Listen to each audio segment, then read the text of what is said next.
You know the feeling, right? You're standing there, holding a bottle upside down, just waiting.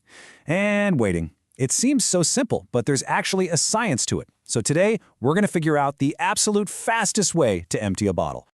I mean, really, what's the secret? Whether you're trying to pour a drink or just get that last bit of water into the recycling bin, you want it done, like, now. So what's the most efficient way to do it? Let's find out.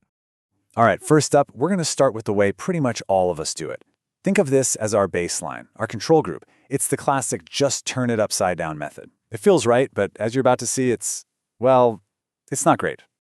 Yep, you know exactly what I'm talking about. You just flip the bottle straight over, 180 degrees, and then you get that classic sound. Glug, glug, glug. It just sounds slow, doesn't it?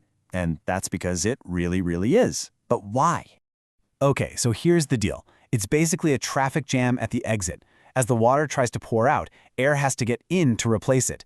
And when you just flip the bottle over, they're both trying to use the exact same tiny opening at the exact same time. It's a total bottleneck, literally. And the time for this method? A pretty painful 19 seconds.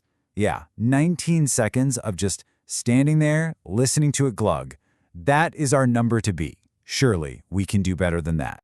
So, how do we smash that 19-second record? Well, let me introduce you to method number 2, the Vortex trick. This is that super cool-looking method you've probably seen somewhere, and it's not just for show, it is seriously effective. The technique couldn't be simpler, really.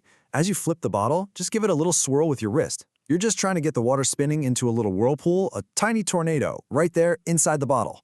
And check out the time, an amazing 9 seconds. That is less than half the time of just letting it glug. We literally more than doubled the speed just by adding a little spin. Now, that is a huge improvement. Okay, but can we go even faster?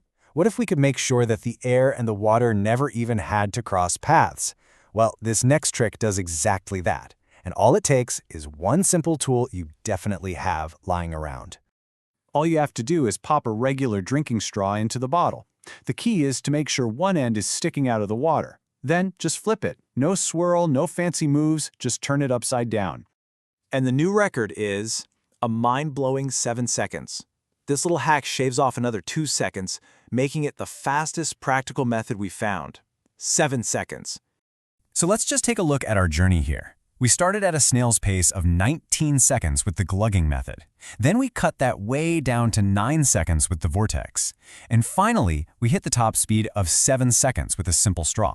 I mean, the difference is just night and day.